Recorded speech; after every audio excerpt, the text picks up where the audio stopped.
Okay, welcome back. Today I want to talk about a newly released Alice Cooper live album celebrating 50 years of Welcome to My Nightmare, as this album contains unreleased audio recordings of the LA Forum back in 1975. So here's the front cover, kind of cool. This hype sticker, I believe I attached it to here. I believe it's just on the plastic wrapping, but I do like the hype sticker, so I try and preserve them. And inside the album cover, various still shots. I wouldn't be surprised if this came from the home recording, like video release back in the day. And then the text here shows who the band is, and then legal and credit information on the bottom. For some reason, the text on mine, especially like the whole legal credit side, is rather blurry. Not too sure what happened there. And then the back side here is all the track listings. You have 18 songs, kind of sort of nada, because three of them are years ago, just split into three. I'll get to that later. And then two of them are Welcome to My Nightmare, with the second one being like a reprise. So, what do I think about this album? Okay, let's start off with just like with the audio file side. The audio sounds really freaking good, like a little too good if you ask me, but it's just super crisp. Like there's no pops or hisses. You can't tell that it was recorded, live, besides just, the various moments that you get, like cheers from the audience and stuff like that. It is, like, I dare to say immaculate. Like, it's just really, really good sounding, especially, from 50 years ago. So I'm not too sure how they did it. I kind of have my thoughts, but it's just really, really great in terms of the sound quality. Uh, my only problem, I don't know so much about this when it comes to just the audiophile part, but some of the tracks, they just kind of cut off abruptly. I don't like that. I wish that they would have had a smoother transition between songs. It doesn't happen on each track, but there are some moments where it's like, oh, okay, just an abrupt ending. I wish that there was a more natural flow between sequences of tracks, perhaps just go in, have the song end on a fade, bring up the crowd noise, and then come in with the next track, as is usually the case. So some of them, it's a little rough in terms of just how much of a cut there is. It's like, oh, okay, I guess that's the end of that. Um, when it comes to the actual performance that you're going to listen to, outside of just an audiophile, take, what is the actual performance like on this album? Um, uh, okay. There's some good and bads to this. I would say this. Good is that Alice, he sounds, for the most part, really good. He definitely sounds, twisted and demented, and he's roaming around and stuff like that. The problem is, and I forgot about this until I put this in, I'm like, oh, fuck, that's right, is that there is a distinct difference in how Alice Cooper would sing his songs and how he would portray himself live on concerts. You have a before and after, like, Dada period, right? Whereas after Dada, he's gone for 3 years. He gets clean, rejuvenated, finds God. He comes back for the welcome, the Nightmare Returns, live performance in '86. You got Constrictor, Raise Your Fist and Yell the year later. But from like '86 onwards, it's basically the same show. He's very, he's confident. He kind of just grabs you by the balls. Welcome to my show type of thing. Very, very tough. The black, the leather, lots and lots of strength and confidence in him. And he sings the songs through and through. Pre-Dada, a lot of the shows that you get here, Welcome to My Nightmare, From the Inside, Flush of Fashion, Special Forces, Tours, that stuff.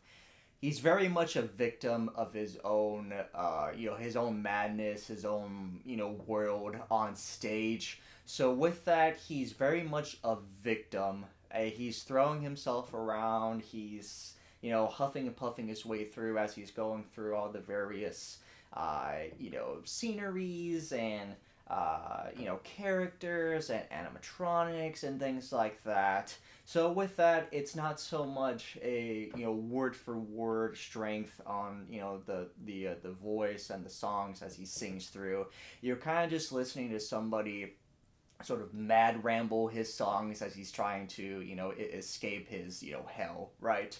Which isn't a problem until you just go to listen to it and it's like you know this is kind of rough sounding. It's kind of it loses itself when it doesn't have the video attached. When you're watching the Welcome to My Nightmare live performance, you're able to follow along with this sort of this mad spiral into insanity of this whole nightmare world of what's going on, and it obviously correlates so much to the songs that he's doing in terms of singing and acting because it all makes sense, right? When you're just listening to it as an audio version, you're missing all that context. So what you're getting is somebody that kind of sounds like he's forgetting half the words. He sounds like he's kind of having an asthma attack. It's not natural sounding. It's very frantic and just not it's not smooth. Things like that. So it definitely misses the video aspect to it.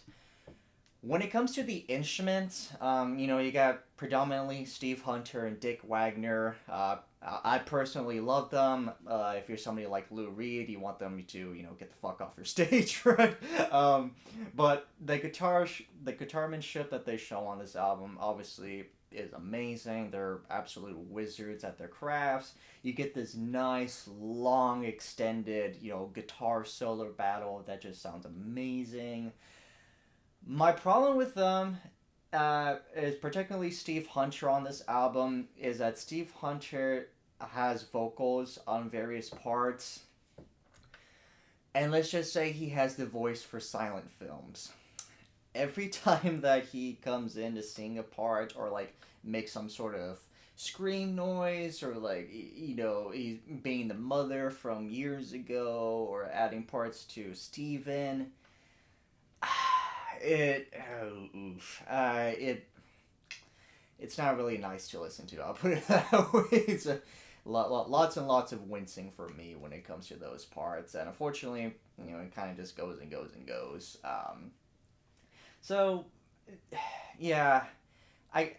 Oh right, and the years ago part, like I said earlier, years ago was split into three parts. It's just the first third, the second third, whatever. That really kind of gets on my gears after like the second time because it's just like to me it's just really annoying. It's like, okay, if you're gonna do years ago, just do the fucking song as it is, as opposed to Welcome to My Nightmare years ago, No More Mr. Nice Guy years ago. It's just rather annoying to me. So you know what would I recommend this album? If you get it on sale or something like that, I don't think the CD costs too much. I was thinking about getting it on vinyl, but I'm kind of glad I didn't. I'm sure you can find it on YouTube now for free to listen to. But yeah, for what it is, it just wasn't really my cup of tea in terms of a performance. Like I stated, the audio quality is really, really good to the point that I have questions as to how they were able to make it that good sounding. You do get Vincent Price, obviously, when it comes to the Black Widow. It sounds like he recorded it for that tour, so it doesn't sound like ripped from the actual studio album. But just the actual performances itself, Alice, again, you're missing that video aspect to what he was doing during this time being a victim, so it just sounds really rough. And again, Steve Hunter, Dick Wagner, while their instruments are, phenomenal sounding, the sort of overabundance in terms of Steve Hunter coming in on vocals, it just, I don't mean to be a dick when I come to this, okay? I really don't, but his voice just really isn't there to be doing such things, so it just sounds really grating.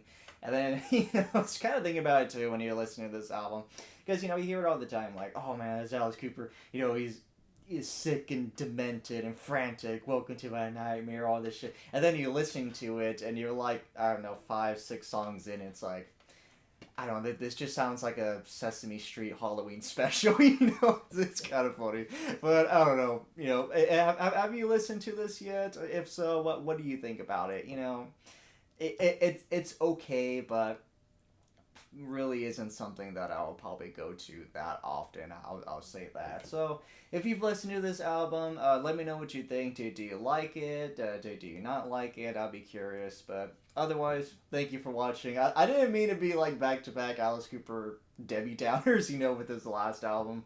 Whew, yeah, that was something. But hey, that's just the way I thought about this, and obviously the last album. So thank you so much for watching, and take care.